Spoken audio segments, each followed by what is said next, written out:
Bueno, estimados estudiantes, vamos a dar inicio a lo que es iniciando lo que son las clases teóricas, específicamente hablando sobre el proceso, lo que es la inflamación, mediadores de inflamación y lo más importante que vendría a ser la respuesta inflamatoria, ¿ok? Como de costumbre, siempre vamos a empezar primeramente a definir lo que es una inflamación, ¿ok?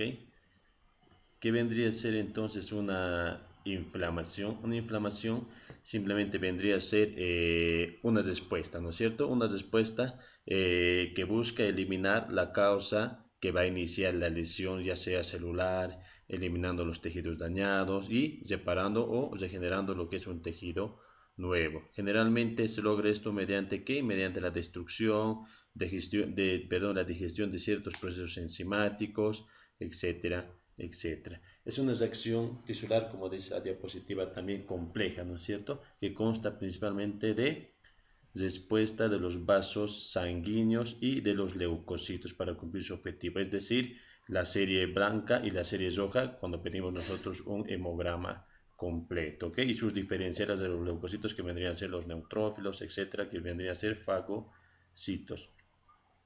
Los componentes que participan en la resolución de la injuria, es decir, del daño o injuria o lesión, se encuentran en la sangre principalmente, ¿ok?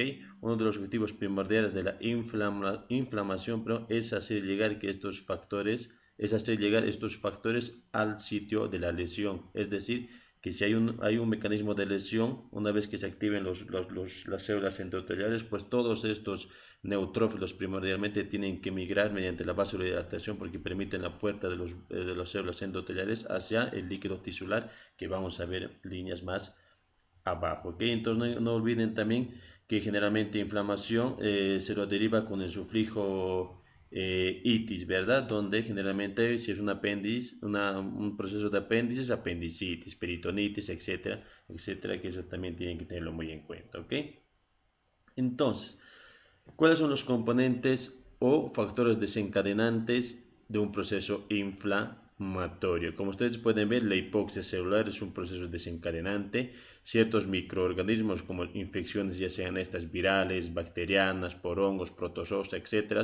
Pero algo más característico vendría a ser por una lesión por un cuerpo extraño, la cual va a infectar por microorganismos que específicamente hablan de bacterias, ¿ok? Entre otras podemos mencionar también la necrosis celular, los agentes físicos, químicos, como podemos ver ahí en la imagen, ¿verdad? Como el juego, incluso el hielo, pueden causar lesiones y procesos inflamatorios. Los cuerpos extraños, como al ser pincharse con alguna aguja, algún clavo que está totalmente oxidado, que se encuentra en el suelo, pues ese va a llevar sustancias extrañas directamente al líquido tisular, pasando lo que es la primera barrera, que en este caso vendría a ser la piel, ¿ok? Que cual va a causar reacciones inflamatorias.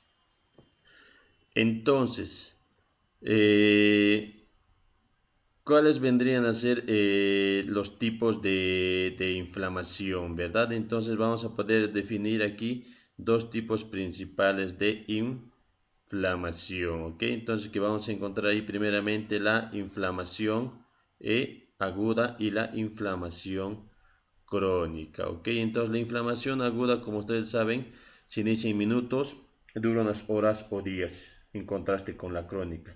Se caracteriza ¿por qué? Porque va a haber una degeneración o exudado de proteínas, específicamente causando lo que es el edema y por la migración de los leucocitos sobre los neutrófilos. Como les dije, los primeros fagocitos que se vienen a activar en aquí vendrían a ser los neutrófilos, ¿verdad? Y la inflamación crónica en contraste puede comenzar luego ya de que se instala la inflamación aguda o si este no se corrigiera la lesión o no se corrigiera el daño o la noxa o injuria también propiamente dicho. Generalmente dura más de un día, puede ser semanas, meses e incluso años si esta incluso provocar lesiones permanente. Se asocia generalmente a la presencia de linfocitos, macrófagos, fibrosis, proliferación vascular y destrucción tisular en caso de que este no se pueda regenerar. ¿Ok?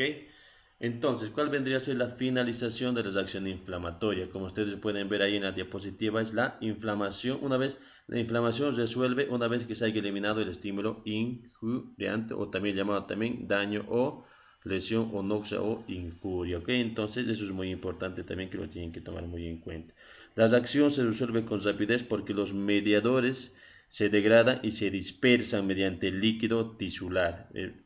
Eso también es muy importante. Además, se activan mecanismos antiinflamatorios que tratan de controlar la respuesta y evitar que ocasione lesiones excesivas al anfitrión. ¿Ok? Entonces, en este cuadro podemos ver las diferencias principales entre una inflamación aguda y una inflamación crónica, teniendo en cuenta pues ciertos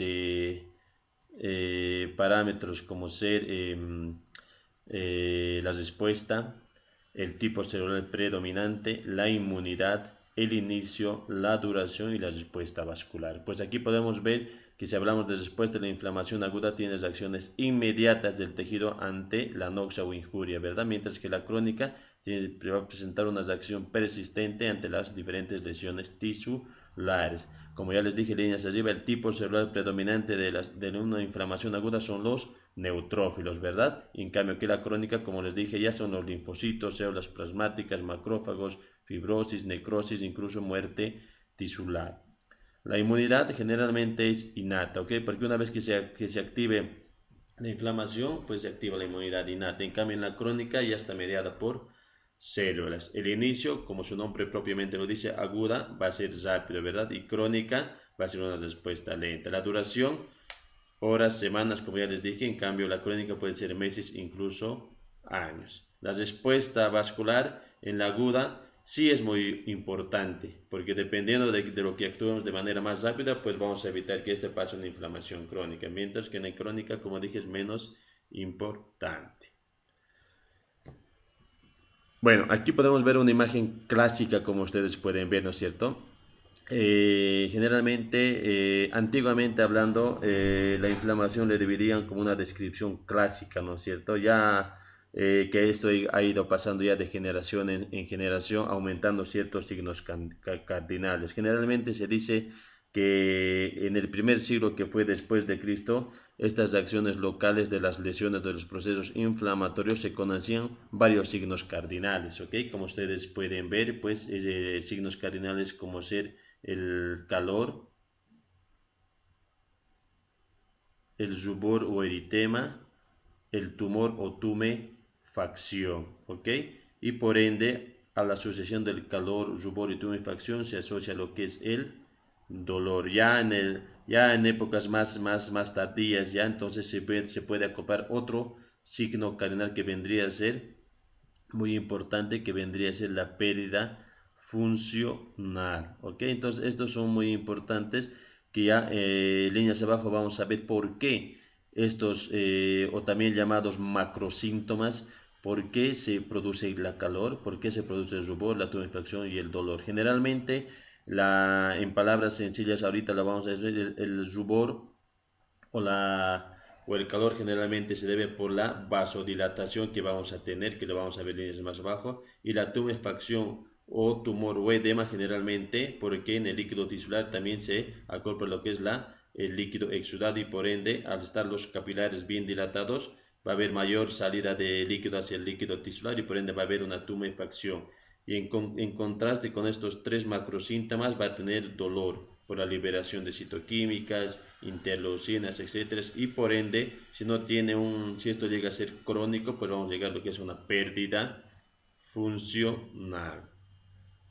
Entonces aquí, como podemos ver en la diapositiva, los cuatro pilares, ¿no es cierto? El calor y rubor generalmente porque va a haber un aumento del flujo sanguíneo. ¿Y por qué va a haber aumento del flujo sanguíneo? Porque las células endoteliales capilares se van a dilatar, como vamos a ver líneas abajo. El tumor, que les dije, porque va a haber por el edema, por el exudado. Y el dolor por los mediadores químicos, las citoquímicas, las interleucinas, etcétera, etcétera. Y la pérdida de función, que sería si este no se restablece en sus días correspondientes. Entonces, como ya dijimos, la inflamación aguda se puede decir también la reacción o una reacción temprana o inmediata de los tejidos locales de los vasos sanguíneos que van a actuar de manera rápida ante una injuria o lesión. ¿Ok? Entonces, generalmente se dice, como ya vimos en las diferencias de la aguda y crónica, se presenta esta inflamación aguda antes de que se desarrolle la inmunidad adaptativa. ¿Ok? Eso es muy importante que tienen que saberlo porque también son preguntas de examen. ¿Ok? Entonces, vuelvo a repetir, se presenta antes de que se desarrolle la inmunidad adaptativa. Entonces, generalmente se caracteriza la patogénesis por tres pilares muy importantes: la vasodilatación, el aumento de la permeabilidad vascular y la migración, como vamos a ver ahora. Entonces, hablando de la vasodilatación, este tema de la respuesta inmunitaria es muy complejo, ¿ok, estimados estudiantes? Pero vamos a tratar de hacerlo de la manera más entendible posible, con que sepan la parte general, pues sería lo ideal, ¿verdad? Porque ya entrando a cartas más profundas de la vasodilatación, del complemento, etcétera, es un poquito complicado. Entonces, vamos a ver lo que es la vasodilatación.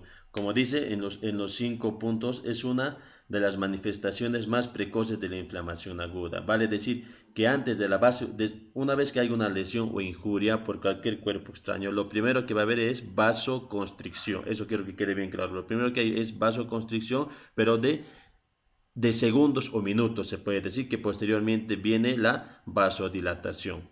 Entonces, es una de las manifestaciones más precoces de la inflamación aguda, que vendría a ser algo característico. Afecta primero a las arteriolas y determina la apertura de nuevos lechos capilares en la zona. Este cambio provoca un aumento del flujo, que es la causa del calor y enrojecimiento, como ya vimos líneas arriba, ¿verdad? Entonces, esto quiere decir que hay una arteriola y una vénula. Hay un inicio con una arteriola y al final una vénula, ¿verdad? Generalmente estos capilares o células endoteliales se encuentran rectos, ¿ya? Pero cuando va a haber, digamos, toda esta injuria o lesión, va a haber una dilatación, se van a ensanchar los capilares de las células endoteliales. Y por ende la vasodilatación va a responder a la acción de varios estímulos mediadores, sobre todo la histamina. El primero que se libera es la histamina o óxido nítrico. Y cuando esta histamina llega a las células endoteliales, esta histamina hace que se lleguen a separar los capilares y por ende las células fagocíticas puedan salir hacia el líquido tisular. Es seguida con rapidez de un aumento de la permeabilidad de los microvasos, con salida de un líquido rico en proteínas hacia los tejidos extravasculares, el exudado. Vale decir que el exudado no solamente va a haber el líquido tisular, sino también va a haber el exudado, que va a ser causante de la tumefacción, tumor o edema. ¿Okay? El aumento del diámetro de las arteriolas genera un enlentecimiento, quiere decir que se va a provocar como una pausa, en realidad, que va a ir caminando lentamente y no va a fluir como corresponde, ¿verdad? De acuerdo a la velocidad del desplazamiento de la sangre, que va a generar los leucocitos. Quiere decir que al dilatarse estas arteriolas, específicamente las células endoteliales, se va a ensanchar y por lo tanto va a haber un enlentecimiento en la cual no va a poder hacer una migración rápida como si no estuviera en un daño o en una injuria. Bueno, en estas imágenes podemos ver todo lo que aquí los acabo de explicar. De manera, a ver, vamos a hacer un poquito más didáctico, ¿ok? Todo esto, lo que ven ustedes acá, vendría a ser lo que es la piel, la parte externa, la primera línea de defensa, ¿ok? Que vendría a ser la piel, la epidermis, dermis, tejido celular subcutáneo, etcétera, ¿ok? La parte exterior. Ya en esta parte que vendría a ser el líquido tisular, estimados estudiantes, encontramos ya fagocitos como ser los mastocitos en diferentes cantidades y también células dendríticas, ¿verdad? Pero al hablar de células dendríticas, nada tiene que ver en este caso con las células dendríticas que conocemos del sistema nervioso central, ¿ok? Son fagocitos en realidad, que los primeros que se encuentran en la superficie cerca a la piel, ¿ok? Entonces, eso es muy importante, ¿ok? Entonces, y una vez que estos mastocitos están células dendríticas donde están en una etapa donde no hay ningún proceso de lesión, aquí podemos ver que los capilares, las células endoteliales que están en filita, Eso es lo normal que tiene que ver un capilar célula endotelial, donde aquí estarían las arteriolas y aquí las vénulas, como podemos ver en esta imagen, ¿verdad? Entonces, esto vendría a ser lo normal. Y dentro de los capilares o las células endoteliales tenemos que los glóbulos rojos, como podemos ver acá, acompañado siempre de la serie roja, perdón, glóbulos rojos, y la serie blanca que vendría a ser los leucocitos y todos sus diferenciales, ¿ok? Entonces hasta ahí vendría a ser todo lo que es la parte normal cuando una persona no tiene ningún daño o ninguna injuria o ningún tipo de lesión por algún cuerpo extraño. Pues ahora vamos a ver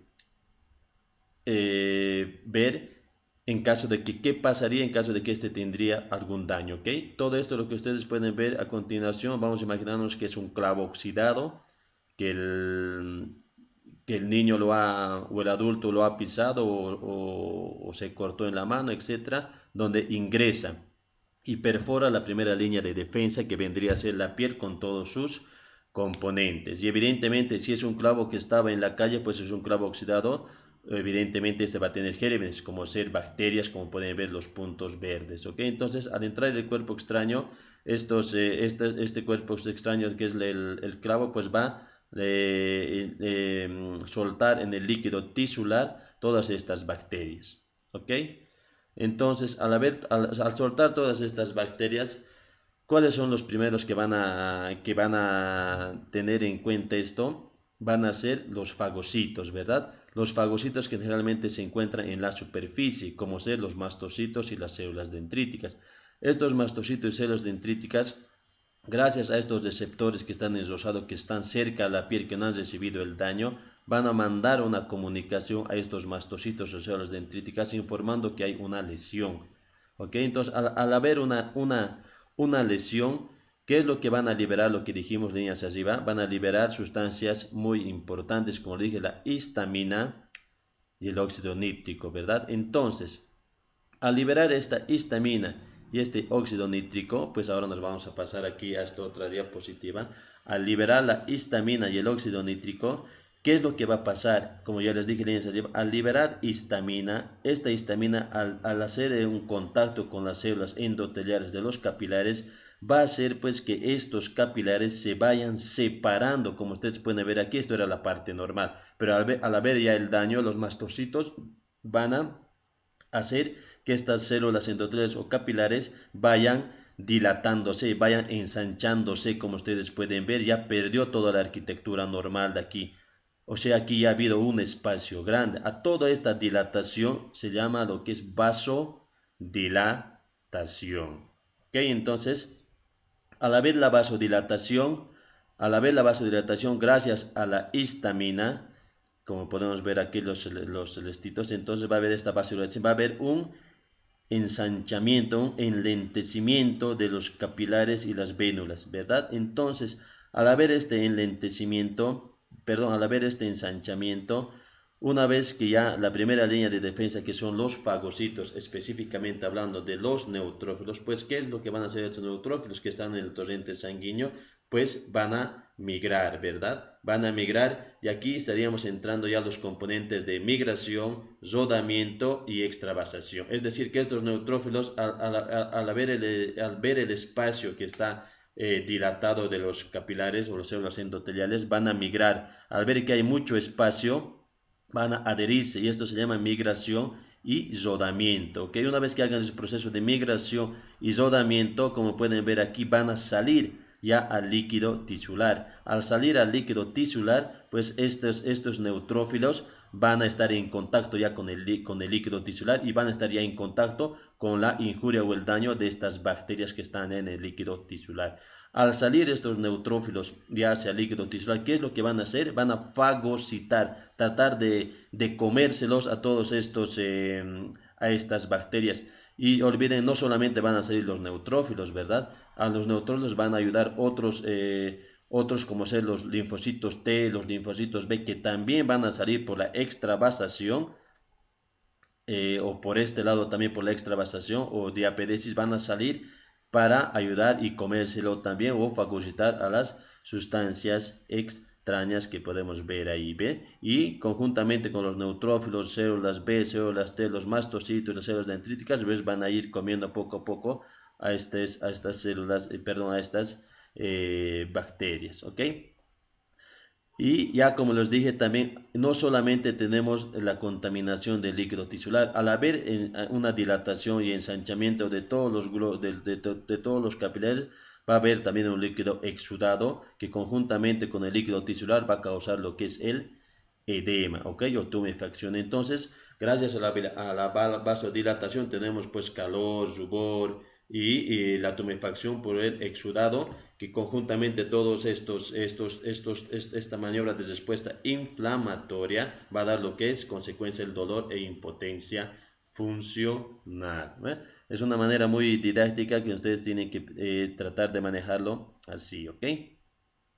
Entonces, ya lo hemos visto todo en la imagen, pero ahora vamos a leerlo acá, lo que dice el aumento de la permeabilidad vascular, lo que vimos, ¿verdad? Entonces, ¿cuáles son aquellos mecanismos muy importantes? Son tres. La contracción de las células endoteliales, ¿ves? Que vendría a ser el más frecuente, activado por quién dijimos, por la histamina y el óxido nítrico, ¿verdad? Las lesiones endoteliales, generalmente la lesión directa del endotelio que genera necrosis sobre el mismo, y al mismo tiempo genera el desprendimiento de células con aparición de espacios mayores entre las células, ¿ok? Y la transitosis, que van a ser factores liberados en la inflamación, como el VEGF, que vendría a ser factor de crecimiento del endotelio vascular, pregunta de examen. Entonces, que estos van a aumentar el tránsito normal, ¿ok? Estos mecanismos, como dice aquí, líneas abajo, se pueden describir por separado, pero suelen actuar de manera conjunta. O sea, como ya lo vimos aquí, de manera separada, pero en este dibujo didáctico, pues actúan de manera conjunta. ¿Ok? Entonces, pues aquí es lo mismo que hemos visto, ¿verdad? Va a haber un aumento de la permeabilidad vascular donde se van a poner los tres componentes muy importantes que viene la reacción del endotelio, la lesión endotelial y la transitosis. ¿Ok? Como pueden ver aquí también, los capilares se han ido ya dilatando, están entrando las histaminas, etcétera, etcétera, saliendo hasta el líquido tisular. ¿Cuáles funciones en la inflamación de los leucocitos? O sea, ¿cuál es la función de los leucocitos en un proceso inflamatorio o en una respuesta inflamatoria? Pues eso es lo mismo que yo ya les dije, líneas arriba.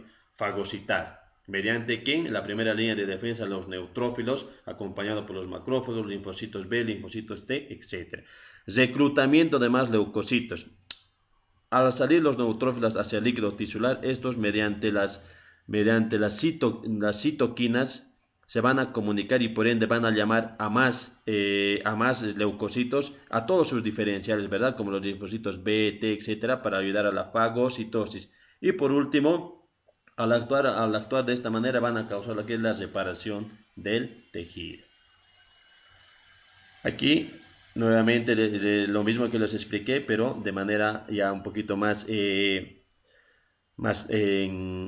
letra, ¿verdad? Entonces claramente dice el reclutamiento de los leucocitos al sitio de infección y lesión. El viaje que realizan los leucocitos desde la luz vascular al tejido intersticial, vale decir desde las células endoteliales hasta el líquido tisular, se denomina lo que es extravasación, les dije, ¿verdad? Se puede dividir en qué. Si están en la luz, dentro de la luz del capilar, como ya vimos, dentro de los capilares, marginación, rodamiento, adherencia al endotelio. Ya entre esas otras, la migración a través del endotelio, la pared vascular, lo que ya vimos, migración dentro de los tejidos, ¿ok? Entonces, ya a manera de conceptos, vamos a ver qué es la marginación. La marginación es un proceso por el cual, debido a los cambios hemodinámicos que sufren los vasos sanguíneos, ¿ok? Entonces va a haber la normal disposición de la sangre, se va a ver alterada, como vimos ya en el dibujito didáctico, ¿verdad? Va a haber un ensanchamiento, etcétera, etcétera, donde va a haber más espacio para que puedan migrar, estos procesos leucocitarios puedan migrar y causar la extravasación. El otro punto muy importante, lo que es el rodamiento, ¿verdad? Entonces el rodamiento, como dice en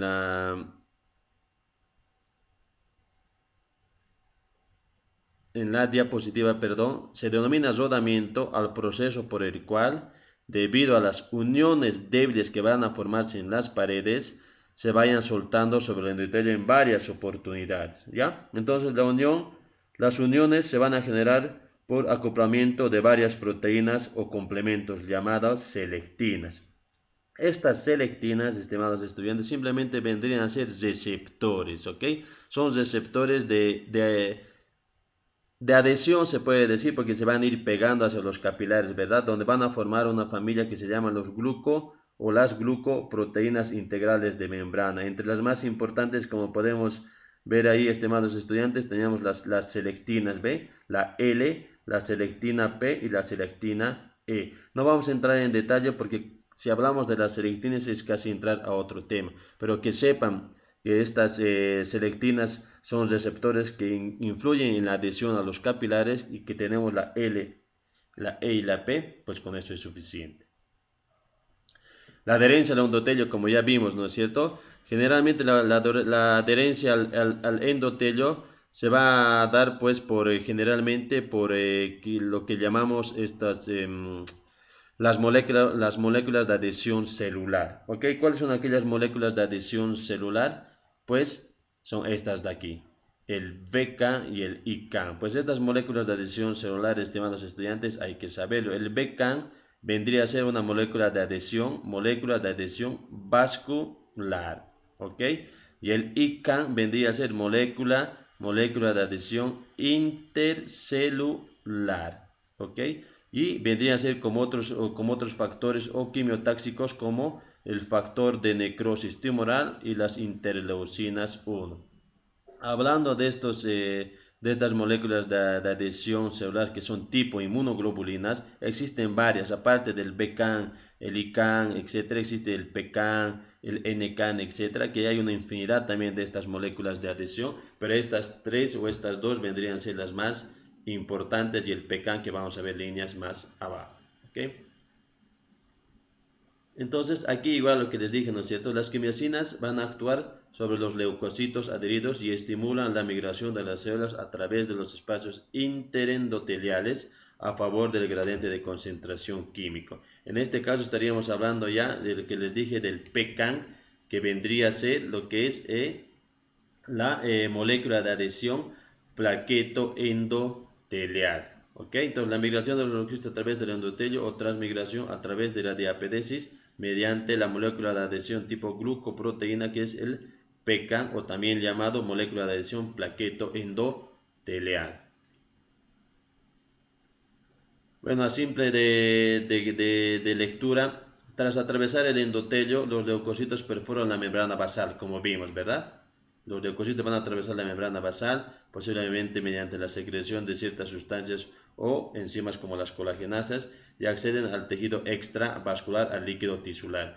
Entonces las células migran hacia el gradiente quimiotáxico generado por las quimiosinas, como vimos, ¿no es cierto? Las citocinas, citoquímica, etcétera, etcétera.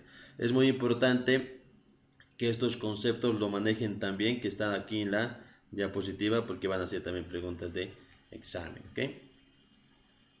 Al igual que aquí, la naturaleza generalmente dice que en la mayor parte del proceso inflamatorio agudo predominan los neutrófilos. Como es agudo, predominan los neutrófilos, ¿verdad? En el infiltrado inflamatorio, generalmente en las primeras 24 horas. Ya posteriormente a las 24 horas, a las 48 o 72 horas, estos van a ir cambiándose ya por sus diferenciales, que vendrían a ser monocitos, linfocitos, etc. Entonces aquí también pueden ver una imagen donde podemos ver los diferentes tipos de pasos que vimos, ¿no? Marginación, rodamiento, adherencia, migración, extravasación por todas las quimiosinas que vamos a ver aquí, los factores de necrosis tumoral que influyen en la interleucina 1 y las moléculas de adhesión plaquetaria que hemos visto, los ICAN, BCAN, etcétera, etcétera. Esta es una parte muy importante también que le puse, porque las respuestas de los leucocitos generalmente se dan en dos tipos muy importantes secuenciales, que vendría a ser el reconocimiento y la activación. El reconocimiento generalmente por los receptores encargados, como ustedes pueden ver en la diapositiva, que lo tienen que leer porque van a ser también preguntas. El TOR, que vendría a ser receptores tipo señuelo, que se conocen productos o estructuras bacterianas. Los receptores acoplados a la proteína C, los receptores para las opsoninas y los receptores para las citocinas que van a producir en respuesta de otros leucocitos a estímulos dañinos. ¿Ok? La activación. Como dice en la diapositiva, luego del contacto del estímulo con el receptor, se activan las vías intracelulares que tienen como fin fagocitar y posteriormente destruir al germen, ya sea a las células dañadas o también en cierto punto a las células que están levemente dañadas. ¿Ok? Entonces, la fagocitosis implica 3 pasos muy importantes, que son preguntas de ya saben. Entonces, ¿cuáles son los 3 pasos muy importantes?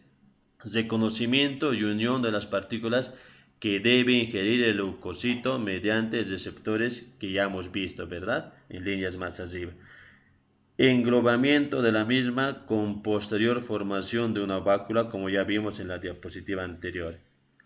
Y destrucción o degradación del material ingerido, ¿no? Mediante las citoquímicas, el nitrógeno óxido nítrico, etcétera, etcétera, las histaminas, las células dendríticas, etcétera. ¿Cuáles vendrían a ser las manifestaciones de la inflamación? Pues ya no vamos a entrar mucho aquí, ¿no es cierto? Las manifestaciones de la inflamación vendrían a ser lo que ya vimos, macroscópicas, que vendrían a ser el aumento de volumen, rubor, calor, dolor e impotencia funcional, como ya vimos, que vendrían a ser manifestaciones macroscópicas, ¿verdad? Estas pueden estar presentes en mayor o menor medida, ¿verdad? Esto depende, dice, del tipo de tejido comprometido, de la cantidad del tejido lesionado y de la intensidad del agente injuriante o noxa o daño, como ya vimos en la diapositiva didáctica que estuvo en líneas más arriba. Microscópicamente van a ver pues vasculares y celulares, ¿no es cierto? Pues aquí está lo mismo que los expliqué, ¿verdad? O sea, lo primero que hay una vasoconstricción fugaz en las arteriolas, con lo que disminuye el flujo y la irrigación al tejido. Esta vasoconstricción va a ser de segundos, ¿ok? Luego va a haber una vasodilatación a nivel de los capilares, con lo que aumenta el flujo y se activan todos los capilares a nivel de las células endoteliales. Hay mayor cantidad de sangre, como ya hemos visto, se ensancha todas las células endoteliales de los capilares, por ende, hay como vieron como un redondo en las células endoteliales donde se va a llenar más de sangre, va a haber mayor velocidad de sangre y por ende se va a producir calor, rubor en la zona, ¿ok? Y los cambios de permeabilidad que ya lo vimos, simplemente quiero que ustedes lo lean, ¿ok? Un poquito hablando ya sobre la inflamación crónica. Entonces, como ya vimos también ciertas características líneas arriba, hay diferencias en cuanto a la inflamación aguda y la inflamación crónica, ¿verdad? Entonces, la inflamación crónica vendría a ser una inflamación activa de larga duración que generalmente se instaura si la inflamación aguda no tuvo o no se dio un tratamiento oportuno al daño o la lesión.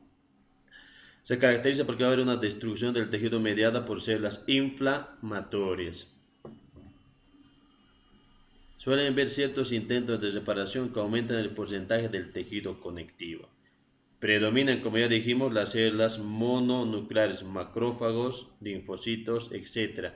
Mientras las que denominaban en la inflamación aguda eran los neutrófilos y el exudado, ¿ok? Y el edema. Entonces son preguntas de examen. Las causas, pues procesos inflamatorios agudos, como ya dije, que no se van a resolver, enfermedades inflamatorias autoinmunes como lupus eritematoso sistémico, artritis reumatoide, ciertas aterosclerosis, ciertos procesos infecciosos, ya sean bacterianos, virales como la tuberculosis, etc. Y ciertos respiratorios como el asma y la silicosis. Pues aquí está una diapositiva repetida, ¿verdad? Sobre las diferencias entre una inflamación aguda e inflamación crónica, que ya lo vimos líneas arriba. Es muy importante que tomen estos parámetros de respuesta, tipo celular predominante, la inmunidad, el inicio, la duración y la respuesta vascular, como ya vimos. Entonces, para finalizar, vamos a ver aquí lo mismo, pero un poquito más ya esquematizado. Entonces, al haber un daño tisular o una noxa o injuria, hay dos pasos. Puede haber pérdida de la función o recuperación. Entonces, lo primero que va a haber al haber un daño tisular, ¿qué es lo que va a haber? Lo que dijimos es la vasoconstricción. Y esta vasoconstricción, si se permanece por mucho tiempo, pues va a causar una isquemia y palidez, ¿verdad? Entonces, ya después de pocos segundos se instaura lo que es la vasodilatación, lo que dijimos, por la estimulación de la histamina que va a provocar un ensanchamiento de los capilares de las células endoteliales. Esto va a causar lo que es una hiperemia y por ende va a causar calor. ¿Ok? Ya al aumentar, al salir estas células, estas células fagocíticas como los neutrófilos hacia el líquido tisular, va a haber un aumento de la presión hidrostática y por ende va a haber congestión y rubor. Por lo tanto, va a haber un aumento de la permeabilidad y aparte de tener el líquido tisular, va a haber otro líquido que vendría a ser el exudado y por ende, al haber el líquido exudado conjuntamente con el aumento de la permeabilidad, va a causar un edema que vendría a ser tumor o tumefacción. Subsecuente a todo esto, lo que hemos hablado ya líneas arriba, va a haber lo que es el dolor. Pero el dolor, ¿por qué va a haber? Porque ya al haber una vasoconstricción, va a haber dilatación, aumento de la permeabilidad, va a haber una ruptura ya de las células endoteliales, ¿verdad? Y al haber ruptura de las células endoteliales, se van a formar los fosfolípidos de la membrana y por ende va a haber una biosíntesis de mediadores químicos como las prostaglandinas, citoquímicas, interleucinas, que van a ser los receptores y estos van a causar la sensación de dolor.